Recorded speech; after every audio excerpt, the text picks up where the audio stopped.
Hello and welcome. This is Rooflemonger, and my friends, in today's video we're going to be talking about double supers. Double supers is a concept that used to rule the roost back in Season 1 of Dragon Ball FighterZ, and it got changed in Season 2, and a lot of people were not happy about it.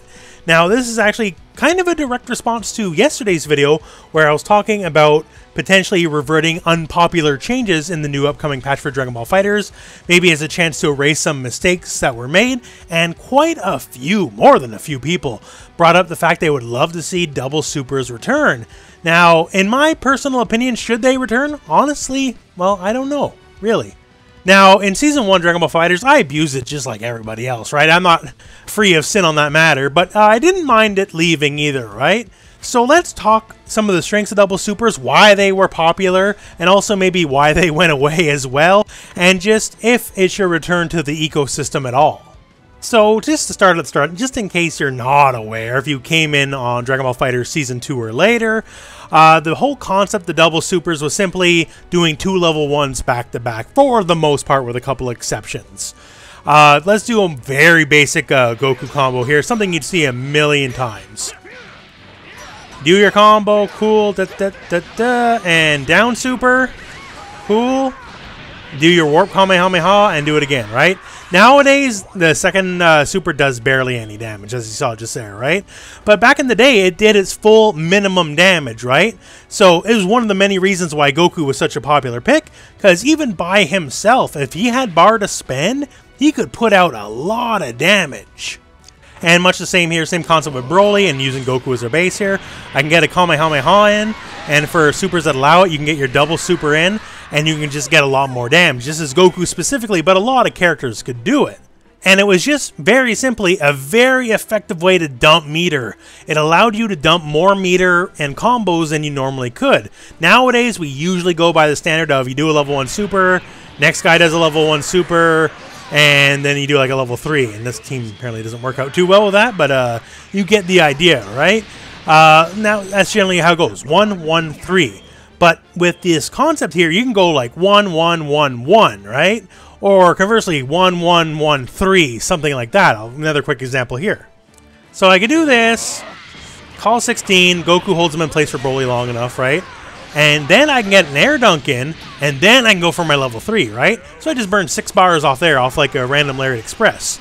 And, you know, it's pretty devastating, right? Obviously, it doesn't do the damage it used to, because before, this level 3 basically did no damage, and before it would do all 1,600 points of it, right?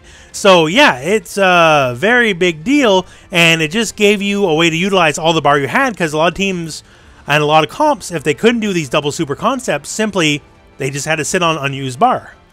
Now, in Season 3 of Dragon Ball FighterZ, there are still a handful of characters that are not subject to the damage scaling tax. In fact, you're looking at 2 of them right now, Broly and GT Goku, right? Both these characters specifically can go through their level 3 super, and then combo after their level 3 into, say, a Dragon Rush, into a Special Cancel, then go to a level 1 and still get all the damage they did before. But these guys are rare examples. A couple other examples are like Blue Vegeta and Zamasu, right? They can both go like level 1 to level 1. But for the most part, the cast can do it. Now, once again, the ability to do these combos hasn't like gone away, right? Like, I can still do double Kamehameha for Goku. It's just the second one is going to do crap damage, right? And that in kind of lies the issue. Now, the reason double supers, as it were, kind of went away originally was it hurt team diversity, honestly. Like, teams basically bored down to this. You had a guy who could set up the double super. So, like, Kid Buu and Broly are 2 great examples. They could set up supers fine, right?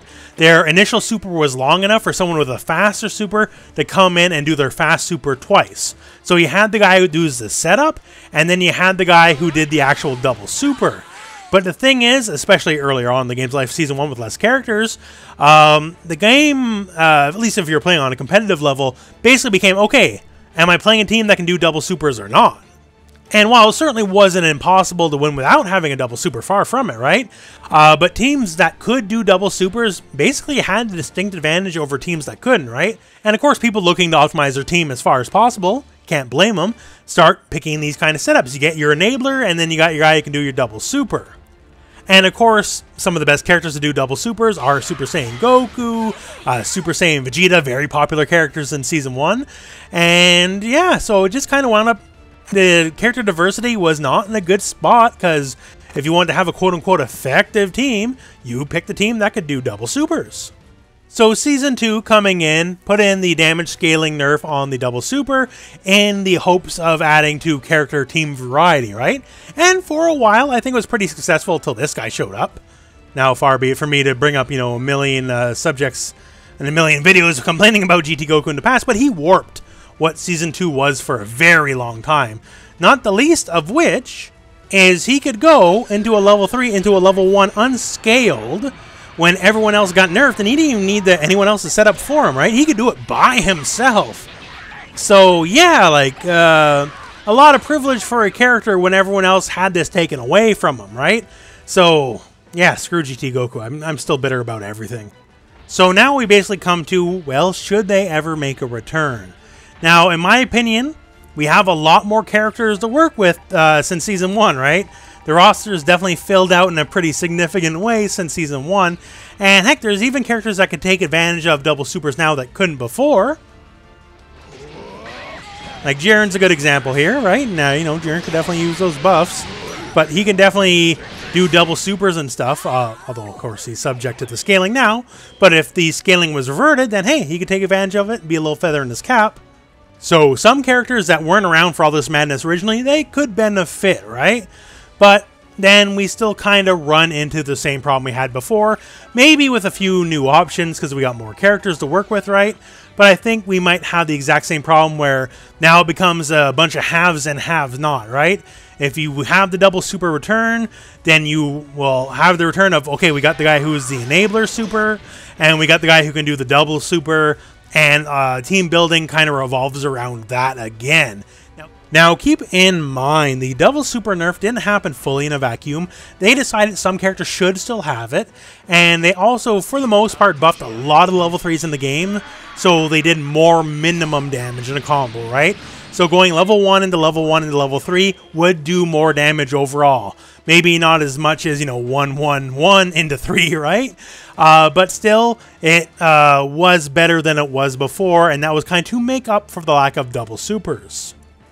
So then basically at this point is, with all these facts in mind, and of course got to throw it to you in the comment section below, do you still want to see these changes happen? Do you still want to see double supers happen? Now, to be sure, to be fair, doing double supers feels really good. It feels awesome.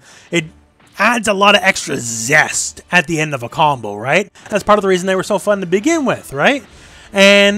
But that in mind, are you willing to accept, some of the caveats of the old problems returning as well? Do you think it is for the best if double supers as a concept were to be returned across the board for Dragon Ball FighterZ? Me, personally, I don't know. And if I had to say, I guess I'd err on the side of no. Just because I think the game's in a good place where it is. Honestly, I think Dragon Ball FighterZ Season 3 right now is the best the game's ever been, right? With all the ups and downs we've had along the way. And hopefully the new upcoming patch just tweaks things further in that direction. So I don't want to rock the boat because we've already kind of been there and done that. But you, maybe you do. Let me know.